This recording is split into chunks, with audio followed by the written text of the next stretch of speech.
In the Sahasrara are the roots of all these ideas we have, or we can say all these swarupas we have taken. We have now become dharmic.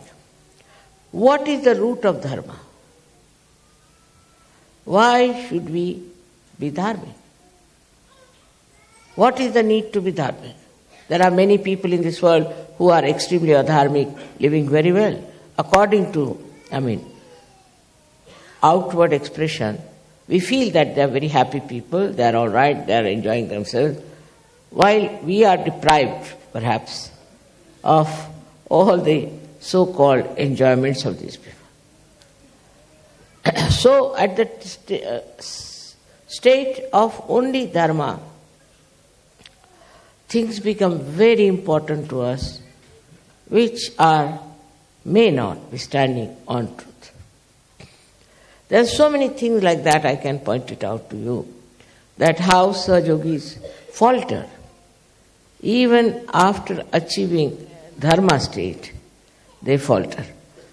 I've seen people giving up their drugs, alcoholism, giving up other kinds of addictions, even their language improves. And their, we can say, behavior is changed. They become humbler people, no doubt. But still, they are conscious that they are standing on dharma. This consciousness has to disappear.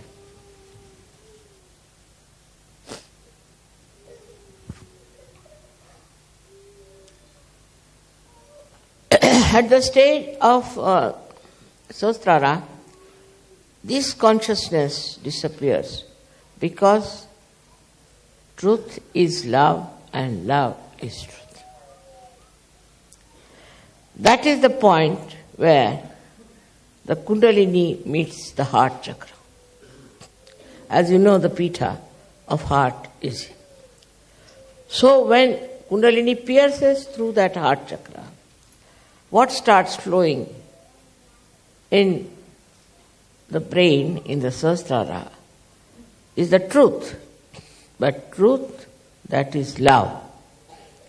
There's a difference between truth as itself and truth that is love.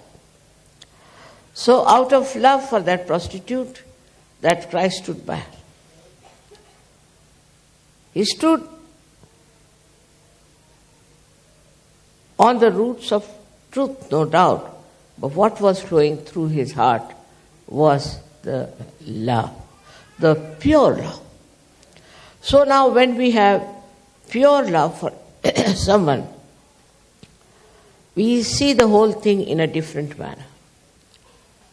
We see a person in a different manner. And it becomes very sweet. Otherwise, truth can be very bitter, can be very painful. But truth, which is adorned with love, is just like a flower without the thorns. It's very interesting how a person who is pouring with love and is standing on truth. That's the personality you have to become. Now, in the expression of love, we can take an example to understand. Supposing I meet somebody and he is telling all kinds of horrible things about another person. So I feel tremendous love for him as well as for the person whom he is telling all these things. So now, I take to lie, a complete lie, which is the truth also, in a way.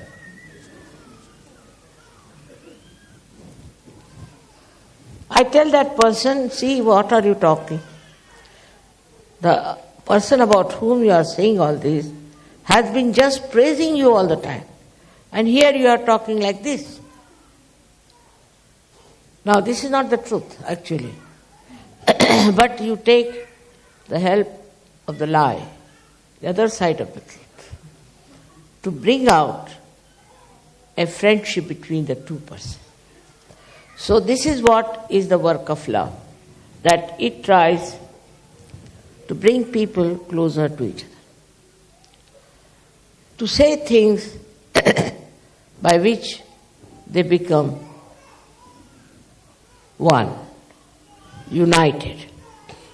So all the divisive methods that we have used so far just disappear, and we try to understand what is the method by which we can join people's heart. As it is, you are in collective consciousness. But this collective consciousness, if it is superficial, you can achieve great results like as you have done it. Maybe you can build beautiful ashrams, you can do all this. But when it is filled with love, collective consciousness, then the joy is complete of collective consciousness. Now people talk of peace. You cannot have peace without this new awareness, we call it collective consciousness. But in that also there has to be the main tattva, principle of love. For example, now Sahaja-yogis, say from Germany and Austria, are going to Israel. It's very fulfilling. I was happy that they have chosen for this puja people from Israel. And then I found Israelis coming to Egypt, forgetting all that Muslims have done to them. It's really remarkable how people get attracted towards expression of their love to their fellow men, to other Sahaja-yogis. And once it starts growing, you will be surprised how we can change this world.